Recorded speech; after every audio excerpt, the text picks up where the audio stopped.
Imran ready? ঠিক আছে। আমাদেরকে কে সৃষ্টি করেছেন? আল্লাহ তাআলা। আমাদের নবীর নাম কি? হযরত মুহাম্মদ সাল্লাল্লাহু আলাইহি সাল্লাম। আল কোরআন কার বাণী? আল্লাহর বাণী। ঈমান অর্থ কি? বিশ্বাস। মুসলমানদের ধর্মগ্রন্থের নাম কি? ইসলাম। ইসলাম ধর্মের মূল ভিত্তি কয়টি? 5টি। নামাজ কয় ওয়াক্ত? 5 ওয়াক্ত। ওয়াক্তগুলির নাম কি? ফজর, জোহর, আসর, মাগরিব, এশা। আখিরাত অর্থ কি? পরকাল। মুসলমানদের ধর্মীয় উৎসব কয়টি কি কি? 2টি, ঈদ উল ফিতর, ঈদ উল আযহা। আসমানি কিতাব কয়টি?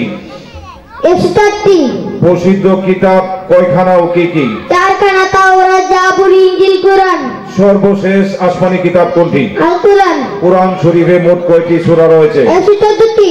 আল কোরআন কার উপর নাজিল হয়? আল্লাহ হযরত মুহাম্মদ সাল্লাল্লাহু আলাইহি ওয়াসাল্লামের উপর। আমার করিম সাল্লাল্লাহু আলাইহি ওয়াসাল্লাম কত খ্রিস্টাব্দে জন্মগ্রহণ করেন? 570 খ্রিস্টাব্দে। নবীজির পিতার নাম কি? আব্দুল্লাহ। নবীজির মাতার নাম কি? আমেনা। সর্বপ্রথম নবীর নাম কি? হযরত আদম আলাইহিস সালাম। সর্বশ্রেষ্ঠ শেষ নবীর নাম কি? হযরত মুহাম্মদ সাল্লাল্লাহু আলাইহি ওয়াসাল্লাম। যারা ইসলাম গ্রহণ করেছে তাদেরকে কি বলে? মুসলমান বলে। ফেরেশতাগণ কিসের তৈরি? নূরের তৈরি। জুমার নামাজ কোন দিন পড়তে হয়? শুক্রবারে। নামাজ পড়ার আগে কি করা ওযু করা উচিত? নামাজের কয়টি জিনিস পবিত্র হওয়া উচিত? 4টি। হাদিস কার বাণী? হযরত মুহাম্মদ সাল্লাল্লাহু আলাইহি ওয়াসাল্লামের বাণী। পবিত্র অর্থ কি? আকসাব। প্রধান ফেরেশতা কয়জন? 4 জন। জান্নাত অর্থ কি? জান্নাত বেহেশত। জাহান্নাম অর্থ কি? দুজক। আল কোরআনের প্রথম সূরা কি? সূরা ফাতিহা। বাইতুল্লাহ অর্থ কি? কাবা শরীফ। আমাদের আসল পরিচয়? আমরা মুসলমান।